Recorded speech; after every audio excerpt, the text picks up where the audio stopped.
Recently, a sequel to the classic 1980s film Top Gun arrived on the internet to be, enjoyed by the discerning and largely bored viewing public. Piracy. Piracy, huh?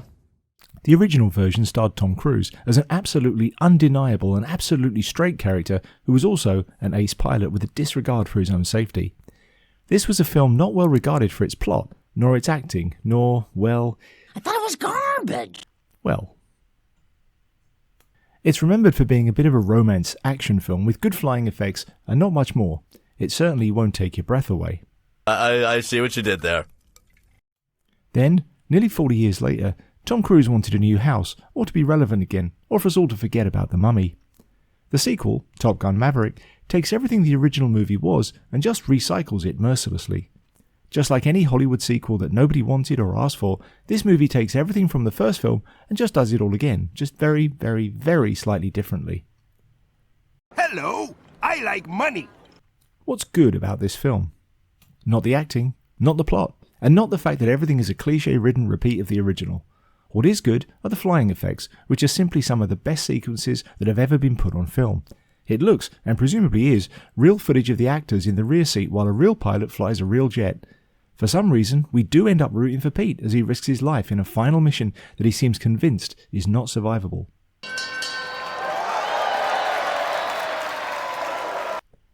What's bad about this film? The acting is flat and awkward. Oddly, the flat and awkward acting isn't coming from Tom Cruise. He does a bang-up job of taking the youthful arrogance of a character and turning it into a seasoned, slightly world-weary version of himself who is hanging on by an increasingly fraying thread. The younger cast are simply reading the script, but only just barely. The plot is incredibly simplistic and has gigantic gaping holes that massively detract from the film's flow. There are events that happen that make absolutely no sense and shred your willing suspension of disbelief. Penny? One of the biggest complaints directed at this film is how closely it follows the plot of Star Wars. It's certainly true. The characters are required to fly through a narrow canyon and bullseye a tiny target in order to save the world. There is even a malfunctioning targeting computer just for good measure. In fact, the plot is just a jumbled mess of other bits of other films, as if somebody had written down key elements from old movies, pinned them on a board, and just thrown darts at them. I'm not very smart. The original Top Gun was a romance movie, pairing the youthful arrogance of the main character with the fleeting beauty of his female love interest. In this film, it is revealed that she turned out to be entirely disposable and doesn't even warrant a mention.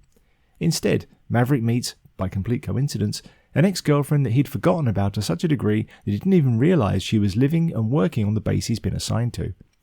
Then, suddenly, and for no real reason, he decides that she's probably the love of his life, even though they have absolutely nothing whatsoever in common. Beyond a huge Adam's apple that makes you start asking yourself some awkward questions. We'll see. No, I mean it. I'm never going to leave you again. The emotional core of the film largely ignores this relationship with Pete and this woman from his past, glossing over it and relegating it to a simple side plot that only exists to show the angst of his life spent in service of a navy and country that increasingly has no real use for him. Instead, the focus is put on the characters of his past, nailing home the message of his lost youth. The plot of the film chooses to pair him up with the son of his lost friend from a previous movie, a young man who is following in his dad's footsteps by doing something completely different to his father. Maverick has been standing in his way to protect him from doing the same thing as his old man, at least in terms of getting killed, in a random 1 in a million coincidental aircraft crash that turned out not to be anybody's fault in particular. You ever seen a grown man naked? He's been secretly ruining this young guy's future because of a promise made to his mother, who has now died, because death is something that only seems to afflict people not risking their lives in hopeless aerial combat missions. What's the point of all this is anyone's guess, since while Maverick has stopped his career from happening, he's still the leading candidate for the Top Gun school. So the first movie took the concepts of a Navy-assigned consultant and applied her to the story as his love interest. This metaphorically connected the cold, hard and technical side of American warfare and how it lusts after and seduces the cocky masculine exuberance of young cannon fodder. I doubt that was the intention at the time, but it comes through very obviously if you watch the film with older and wiser eyes. This one explores a different theme, although still with the subtlety of a brick to the face. At the opening of this movie, we find Maverick working as a test pilot, pushing a jet towards a goal of Mach 10, and then very slightly beyond. He's working with a specialised team of experts who are so highly refined that they just follow him to the next completely unrelated mission. The Navy no longer has any interest in the project because pilots will eventually be replaced with drones anyway.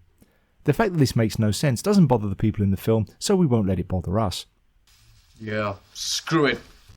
Maverick objects to all this and takes the jet up for one last flight, pushing it to the mythical goal of achieving 10 times the speed of sound, pushing him to the furthest extremes of his plot armour.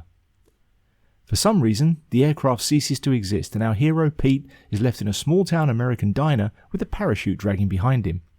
If you ever wondered about if having a Mach 10 aircraft dissolve around you was a survivable and relatively mundane thing, now you know. Wow! After destroying a priceless prototype aircraft with casual recklessness, Pete is sent to Top Gun to be an instructor, as a punishment or something, declaring to nobody who is listening to him that he's not a teacher, he's a pilot. What would have been an interesting thing to explore might have been with him taking on the cold consultancy role of his previous love interest and being seduced by an arrogant young pilot who just sees him as a piece of meat that's useful in furthering her career, exactly the mirror of what happened in the original film. But Hollywood doesn't like the idea of having mature men involved with young girls in their films. That's strictly kept to the casting rooms. Hello, little girl. Pete is now faced with preparing a clump of top pilots for a deadly mission, but they don't think it's possible, and it's his job to show them that experience matters.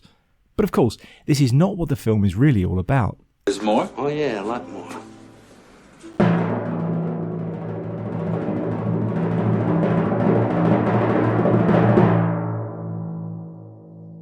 Certainly there are chunks of Star Wars in the plot of this film. There are also large pieces of other movies from the same era, Iron Eagle and Firefox among them.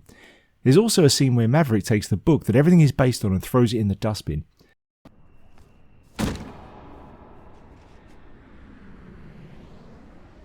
The entire plot is hung on cliches, but this isn't an accident. The mission involves another mention of the number 10.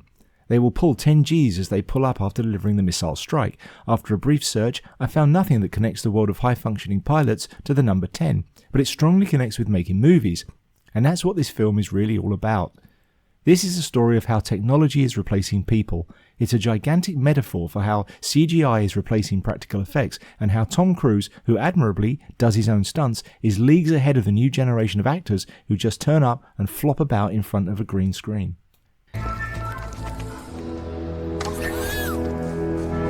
I can see your balls. This is about how the quality of films and art and creativity is declining, replaced with quick and hollow products that are instantly forgettable. It's about how Star Wars was once a legendary cinematic masterpiece and was then taken over and became a worn-out husk of its former self. It's about how movie makers of the 80s and 90s solved problems to get those amazing shots that now just look fake and flat, and how the spectacle has died, along with the interest of the audience. I'm bored. It's not about how drones will one day replace pilots. It's about how soulless studios are replacing real writers and directors, and how actors are being replaced with talentless lumps of flesh. Oh. Me. It's not about how Pete Mitchell is a better pilot than any of the young flyers. It's about how the efforts Tom Cruise puts into his work are keeping him head and shoulders above modern actors who do nothing but bring the right look to a studio that can't think beyond the flimsiest of surface details. This movie is about what it takes to take your efforts all the way up to 10, about what it really takes to put your heart and soul into something so that it can be the best it can be, instead of a vacuous corporate husk. We live in an era where AI is producing art on demand, where movie scripts are turned out by incompetent shills who care more about their political agenda than telling a story. The fact that the plot borrows from other films isn't an accident. It's a deliberate choice to draw the audience's attention to what we've lost by not demanding more from our art. Tom Cruise is warning us that we will get what we settle for, whether it's horrible, shallow, computer-generated movies, anti-digital artworks, corrupt leaders, or evil billionaires telling us that we don't have a choice about how we live our lives. Is this a great movie? Absolutely not, but it's a likeable guilty pleasure, and it has a message that makes a very salient point in a world that's increasingly a bit mental.